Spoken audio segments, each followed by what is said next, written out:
Yo, what's up you guys, Tex here. Hope you're all having a wonderful day today. As many of you know, the World War II beta dropped this past weekend, so I downloaded it early thanks to Activision and Sledgehammer for releasing it a day early, for allowing us all to check it out and begin the grind just a little bit earlier than normal. I'm not exactly sure why they did it, but I was super pumped for it, and that pretty much caused me to get pumped. I also ended up taking Friday off work so I could begin streaming the beta, so I could start getting the gameplay, start pumping stuff out. And many of you checked out my streams throughout the weekend. I streamed more than I have throughout a weekend in a really long time, to the point I was literally physically exhausted from it. But I guess that's what they mean when the grind is real. I was trying to get as much exposure to the game as I could and gather all my thoughts as well as gameplay, and still put out streams for you guys to get that live viewership so you could check it out, see what was going on, and see how I felt live, see what thoughts, talk to other people, and all that jazz. Overall, I got in about 27 to 30 hours of gameplay. I think I kind of figured it out to be. So now I'm here to talk to you some of my general thoughts from it without going into super exact detail, because I have some other videos coming soon. The first thing I want to touch on is the overall environment for the game itself. Basically, we're just talking about the audio and visual perspective while you're in-game. The in-game sounds are absolutely incredible. I feel the same way about how it looked. The sounds are so authentic and so realistic that it makes me literally feel like I'm there. I know what you're probably thinking. Dex, that sounds so cheesy, but I mentioned it in my video from when I played the COD Champs, and seriously, I mean it. Everything sounds so real, from the character noises to the gunfire, reloading animations, to the planes flying overhead. It sounds so realistic. It gives you, like, you feel like you're in the environment, seriously. Visually, the game is beautiful. There's so much attention to detail. I love that. The graphics look excellent. Even whenever I was streaming, I slowed down to look at some of the grass and trees on Gibraltar and Point to Hawk, I believe, and people were even commenting on how everything looks so real. I bet the campaign is going to be absolutely stunning from this perspective. I was definitely impressed, and I can't even imagine what it would look like in 4K as well. I'm not even going to be able to play that in 4K, but I bet it's going to be absolutely awesome. The Division's feature is a bit different than what I imagined.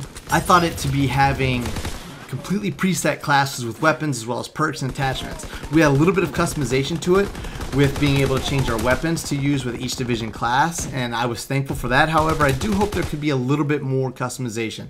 One of my complaints that I had was that I didn't have the option to have silent footsteps because it was limited to using the Mountain Division. I don't like something as useful as something like that being limited, especially in the game that the sounds are so good, they're so authentic, and they're vital to the gameplay, being boots on the ground.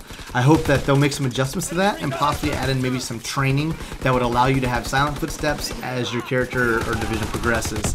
I have never had an issue with the more traditional creative class system that we've come to know in Call of Duty, and yes, I know it's changed from game to game, but I liked it. I like being able to set up my classes based on the map, the style of gameplay I wanted to use, or even modify it to play against a certain group of players. I hope that when the Division system is finalized, that we'll still have that freedom to kind of modify the classes how we want and get everything set up kind of similar to how we would traditionally know our creative class setup to be. Overall gunplay, I felt like was in between Black Ops 3 and Infinite Warfare. I felt like deaths weren't always instant in gunfights, but I didn't feel like it took a lot to kill someone either. When getting shot at, however, I did feel like if I wasn't looking at someone or if I wasn't already sprinting, I felt like I didn't have much of a chance to react, and I was disappointed in that. Apparently, the sprint out time and quick draw attachment are apparently being adjusted, so we can see some improvements with that. The reason why they're being adjusted is because someone had discovered that quick draw was basically doing nothing for players who were sprinting. There were videos created showing someone sprinting and then pulling up their weapon to aim down sight as if you were going to shoot someone, and the times are basically the same whether or not you had quick draw attached. Once I found that out, I removed quick draw off all my classes. I don't think I found that out until like Sunday though, so I didn't get to really experience a lot of other gun attachments for my weapons. Quick draw has always been something that I've used, so I couldn't have imagined it being useless, but it turns out from a sprinting standpoint it was. If you were standing still, however, quick draw was more effective as you would pull up your gun quicker when you're going to aim down sight. I didn't find much use in that though, because standing still isn't exactly my style of gameplay. I'll be interested to see how that feels this weekend when we get to have some more hands-on time with the beta. The maps we got to play this weekend were Arden's Forest, Point to Hawk, and Gibraltar. Each of these maps were pretty different, my most favorite being Point to Hawk, which is ironic because whenever I played it at Champs, I was a little iffy about it.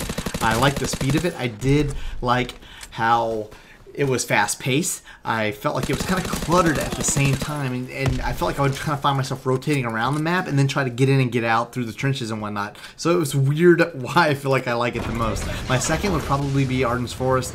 I like the 3-lane feel to it. It felt balanced. I felt like it was really bright white kind of because of the snow. I think this map will play great for all game modes, so I think it's going to be a really good map to play. My least favorite was Gibraltar, and my reason for it being my least favorite is actually very small, but I really didn't like the A domination spawn on the map. I felt like if you were spawning down on that side and the other team would push up and hold you back a little bit, almost spawn trapping. You're basically trying to shoot and move uphill, which I felt like was kind of difficult. I felt like it could be difficult to break out of that spawn and get back to mid-map, versus if you were pushing from the seaside towards mid-map, you could make a relatively straightforward push. It was more level, and you could make a better push to B domination mid-map a little bit easier.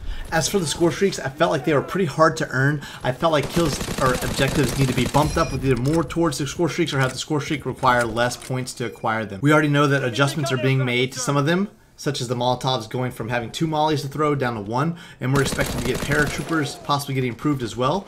They were one of the highest score streaks, and I got it a few times, but I didn't feel like they were super useful for what they required. I'm looking forward to some of the adjustments that might be made, and hopefully next weekend it'll be a little more balanced as well.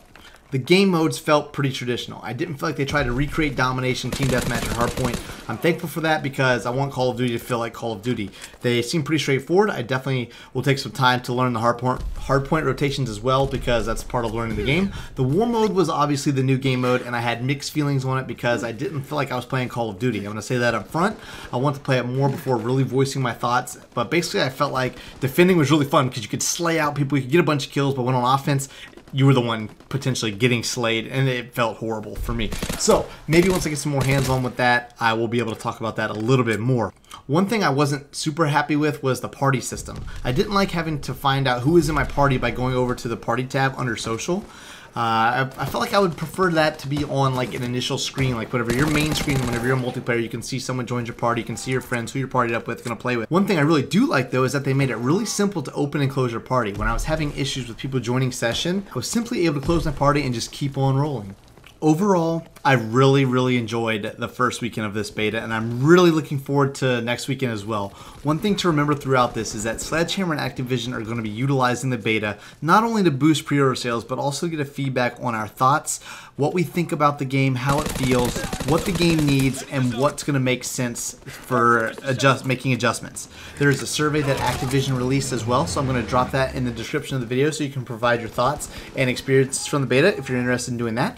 This is going to be a great year for Call of Duty. Sledgehammer appears to be giving us so much support. They seem so interested in our feedback. They're really trying to make a great Call of Duty this year, and I'm so excited for it. I'm looking forward to the change of pace, going back to the boots on the ground. I will catch you guys next video. Be on the lookout for some World War II streams this weekend.